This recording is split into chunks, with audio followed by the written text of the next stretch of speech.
السلام علیکم ناظرین۔ ویسے تو وادی اسلام جو نجف اشرف میں قبرستان ہے قدیم، وہ بہت پرانا ہے اور کافی طویل ہے، لیکن اس کا آخری کنارہ آج میں آپ کو دکھاتا ہوں۔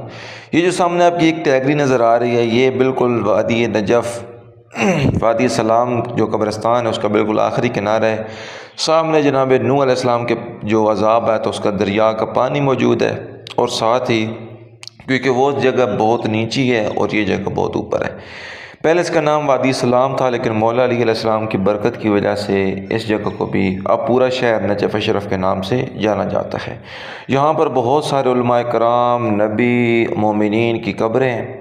نجف کا مطلب ہوتا ہے بہت ہی اعلیٰ اور بلندی والی جگہ، کیونکہ یہ جگہ بہت بلندی پر ہے تو اس لیے اس جگہ کو بھی نجف اشرف میں ہی شمار کیا جاتا ہے۔ جناب آدم علیہ السلام سے لے کر تب کی یہاں پر قبریں بننا شروع ہو گئی۔ اب تو ماشاءاللہ سے لاکھوں تعداد میں یہاں پر قبریں بننا شروع ہو چکی ہیں۔ زیادہ تر لوگ یہاں پر شب جمعہ اپنے مرحومین کی بلند درجات کے لیے فاتح شریف کرنے کے لیے آتے ہیں۔ آپ تمام لوگوں سے بھی ریکویسٹ ہے کہ دنیا ایک دن ہم نے چھوڑ کے چلے جانا ہے، اپنی آخرت کا سامان کیجیے۔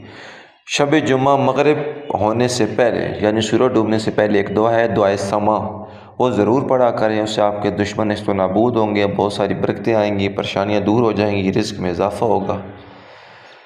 گزر رہے تھے، ویڈیو سامنے آ گئی تو میں نے کہا چلیں مومنین کو زیارت کراتے چلتے ہیں۔ وادی اسلام نجف اشرف کا قدیم ترین قبرستانوں میں سے قبرستان ہے، جہاں پر تقریباً 1,24,000 انبیاء علیہ السلام گزرے۔ تو ایک روایت کے مطابق 40,000 یا 70,000 انبیاء کی قبریں یہاں نجف اشرف قبرستان میں موجود ہیں۔ بہت وسیع تر یہ قبرستان ہے، لیکن اس کا آخری کونا یہ تھا۔ اس قبرستان کے بارے میں ایک بات مشہور ہے کہ جو فشار قبر ہوتی ہے وہ یہاں پر نہیں ہوتی، کیونکہ یہ سلامتی والا قبرستان ہے۔